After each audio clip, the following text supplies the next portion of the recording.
নমস্কার, সি প্রোগ্রামিংয়ের এই আলোচনাতে আপনাদের সবাইকে স্বাগত। আজকে আমরা সি প্রোগ্রামের একেবারে হৃৎপিণ্ড নিয়ে কথা বলবো, আর সেটা হলো ফাংশন। ফাংশনকে বলা হয় স্ট্রাকচার্ড কোডিংয়ের মূল ভিত্তি। তো চলুন এর সবকিছু আজ আমরা একেবারে খুঁটিয়ে দেখব। আজকের আলোচনায় আমরা কি দেখব তার একটা ছোট্ট ম্যাপ এটা। প্রথমে আমরা শুরু করব একেবারে বেসিক দিয়ে। ফাংশন জিনিসটা আসলে কি আর কেনই বা এটা এত জরুরি। এরপর আমরা একটা ফাংশনের প্রতিটি অংশ আলাদা করে দেখব, মানে এর অ্যানাটমি। তারপর জানব ফাংশন কত রকমের হতে পারে, ভ্যালু আর রেফারেন্সের মধ্যে পার্থক্যটা কি, আর সবশেষে রিকারশন নামের দারুণ একটা কনসেপ্টের সাথে পরিচিত হব। তো চলুন শুরু করা যাক আমাদের প্রথম সেকশন দিয়ে। প্রোগ্রামিংয়ের জগতে পা রাখলে প্রথম যে প্রশ্নগুলো মাথায় আসে তার মধ্যে একটা হলো, এই যে সবাই ফাংশন ফাংশন বলে, এটা আসলে কি, আর এটা ছাড়া কি প্রোগ্রামিং হয় না? চলুন এই উত্তরটাই আগে খুঁজে বের করি। একদম সহজ করে যদি বলি, ফাংশন হচ্ছে কোডের একটা ছোট্ট প্যাকেজ বা ব্লক। এর একটাই কাজ, একটা নির্দিষ্ট দায়িত্ব পালন করা। আর সবচেয়ে বড় সুবিধা হলো, এই কোডের ব্লকটা একবার লিখে বারবার ব্যবহার করা যায়। ব্যাপারটা অনেকটা একটা ছোট মেশিনের মতো, তাই না? আপনি ওকে কিছু ইনপুট দেবেন, যেটাকে আমরা বলি প্যারামিটার, আর ও আপনাকে একটা আউটপুট দেবে। এই যে বারবার ব্যবহার করার ক্ষমতা, এটাই ফাংশনের আসল শক্তি। তাহলে প্রশ্ন আসতেই পারে, ফাংশন ব্যবহার করে লাভটা কি? প্রথম আর সবচেয়ে বড় লাভ হলো কোড বারবার লেখার হাত থেকে মুক্তি। প্রোগ্রামিংয়ের একটা খুব জরুরি নিয়ম আছে, ডোন্ট রিপিট ইয়োরসেলফ বা DRY। ফাংশন আমাদের এই নিয়মটা মানতে সাহায্য করে। এর ফলে কোডটা দেখতে অনেক পরিষ্কার আর গোছানো হয়, পড়তেও সুবিধা হয়। আর ভাবুন তো, পুরো কোডের কোথায় ভুল হয়েছে সেটা খোঁজার চেয়ে একটা ছোট ফাংশনে ভুল খোঁজা কি অনেক বেশি সোজা না? বড় বড় প্রজেক্টের জন্য এটা কিন্তু বিশাল একটা ব্যাপার। আচ্ছা, ফাংশন কি আর কেন দরকার তা তো আমরা বুঝলাম। এখন চলুন একটা ফাংশনকে একটু কেটে ছেড়ে দেখি, মানে এর অ্যানাটমিটা বুঝি। যেমন একজন ডাক্তার শরীরের বিভিন্ন অংশ চেনেন, আমরাও ঠিক সেভাবে একটা ফাংশনের প্রত্যেকটা অংশকে আলাদা করে চিনব আর তাদের কাজ সম্পর্কে জানব। স্ক্রিনে আমরা একটা খুব সহজ ফাংশন দেখতে পাচ্ছি। এর কাজ হলো দুটো সংখ্যাকে যোগ করা। কোডটা হলো int add int a int b return a plus b। দেখতে একদম সহজ সরল হলেও এর কিন্তু চারটে আলাদা আলাদা অংশ আছে, আর প্রত্যেকটারই একটা নির্দিষ্ট নাম আর কাজ আছে। চলুন সেগুলোই দেখি। এবার দেখুন এই ফাংশনটার ব্যবচ্ছেদ। একদম শুরুতে যে ইন্ট লেখা আছে সেটা হলো রিটার্ন টাইপ, মানে ফাংশনটা কাজ শেষে কী ধরনের ভ্যালু ফেরত দেবে। এরপর অ্যাড হলো ফাংশনের নাম, যেটা দিয়ে আমরা ওকে ডাকব। প্রথম বন্ধনীর ভেতরে যে ইন্ট a ইন্ট b আছে, এরা হলো প্যারামিটার, মানে ফাংশনের ইনপুট। আর সবশেষে দ্বিতীয় বন্ধনী বা কার্লি ব্রেসের মধ্যে যা কিছু আছে, যেখানে রিটার্ন a প্লাস b আছে, সেটাই হলো ফাংশন বডি। এখানেই কিন্তু আসল কাজটা হয়। ফাংশনের গঠন তো আমরা দেখলাম, কিন্তু মজার ব্যাপার হলো সব ফাংশন একই রকম নয়। ইনপুট নেওয়া আর আউটপুট দেওয়ার উপর ভিত্তি করে সিতে আমরা ফাংশনকে মূলত 4 ভাগে ভাগ করতে পারি।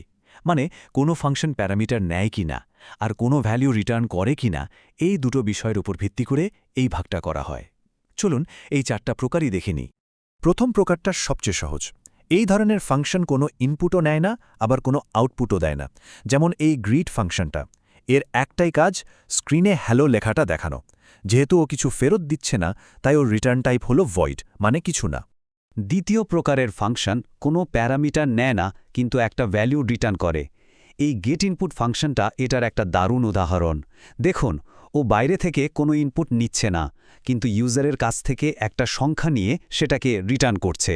তার মানে ও নিজেই একটা ভ্যালু তৈরি করে ফেরত দিচ্ছে। 3 নম্বর প্রকারটা হলো যে প্যারামিটার বা ইনপুট নেয় কিন্তু কোনো ভ্যালু রিটার্ন করে না। এই ডিসপ্লে ফাংশনটা দেখুন, ও n নামে একটা ইনপুট নিচ্ছে আর সেই মানটাকে স্ক্রিনে প্রিন্ট করে দিচ্ছে। ওর কাজ এখানেই শেষ। যেহেতু ও নতুন কোনো ভ্যালু তৈরি করে ফেরত দিচ্ছে না, তাই এর রিটার্ন টাইপও ভয়েড।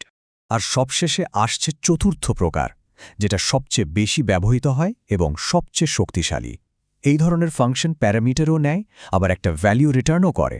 আমাদের সেই পুরনো বন্ধু অ্যাড ফাংশনটা এর সেরা উদাহরণ।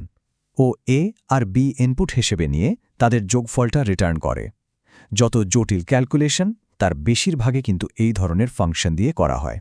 এখন আমরা সি প্রোগ্রামিংয়ের খুব গুরুত্বপূর্ণ একটা টপিকে চলে এসেছি। এই বিষয়টা নতুনদের প্রায়ই একটু গুলিয়ে দেই। টপিকটা হলো, একটা ফাংশনকে আমরা ডেটা দেব কিভাবে। এর দুটো প্রধান উপায় আছে, পাস বাই ভ্যালু আর পাস বাই রেফারেন্স। আর এই দুটোর মধ্যে পার্থক্যটা বোঝা কিন্তু দারুণ জরুরি। স্ক্রিনের এই টেবিলটা দেখুন, পার্থক্যটা এক নজরে পরিষ্কার হয়ে যাবে। পাস বাই ভ্যালুতে কি হয়, আমরা যখন কোনো ভ্যারিয়েবলকে ফাংশনে পাঠাই তখন আসলে মূল ভ্যারিয়েবলটা যায় না, ওর একটা কপি বা ফটোকপি যায়। তাই ফাংশনের ভেতরে সেই কপিটাকে নিয়ে যাই করা হোক না কেন, মূল ভ্যারিয়েবলের কিচ্ছু হয় না। এটা অনেক নিরাপদ। অন্যদিকে পাস বাই রেফারেন্সে আমরা কোনো কপি পাঠাই না, আমরা সরাসরি মূল ভ্যারিয়েবলের মেমোরি অ্যাড্রেসটা বা ওর বাড়ির ঠিকানাটাই পাঠিয়ে দিই। এর ফলে ফাংশনটা সরাসরি মূল ভ্যারিয়েবলটাকেই বদলে দিতে পারে। চলুন একটা উদাহরণ দিয়ে পাস বাই ভ্যালু বুঝি। এখানে n এর মান হলো 5। যখন স্কোয়ার অফ n কল করা হলো তখন n এর একটা কপি অর্থাৎ 5 ফাংশনের x ভ্যারিয়েবলের মধ্যে চলে গেল। ফাংশনের ভেতরে x এর মান বদলে 25 হয়ে গেল ঠিকই, কিন্তু যেহেতু ওটা ছিল একটা কপি তাই ফাংশন শেষ হওয়ার পর আমাদের মূল n এর মান কিন্তু সেই 5ই রয়ে গেল। এবার দেখুন পাস বাই রেফারেন্সের ম্যাজিক, যেখানে আমরা পয়েন্টার ব্যবহার করছি।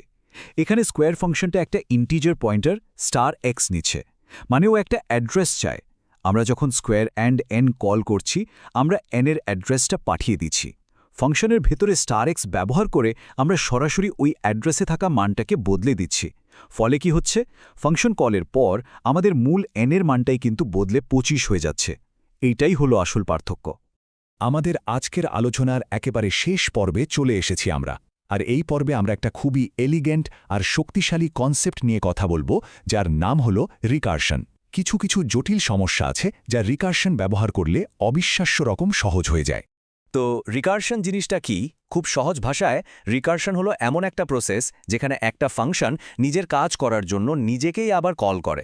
মানে একটা বড় সমস্যাকে সমাধান করার জন্য ও সেই একই সমস্যার একটা ছোট ভার্সনকে সমাধান করতে বলে।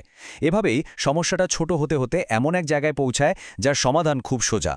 যে কোনো রিকারসিভ ফাংশন দুটো মূল স্তম্ভের ওপর দাঁড়িয়ে থাকে, একটা হলো বেস কেস আর অন্যটা রিকারসিভ কেস। বেস কেস হলো সেই শর্ত যেটা পূরণ হলে ফাংশনটা আর নিজেকে কল করা বন্ধ করে দেয়।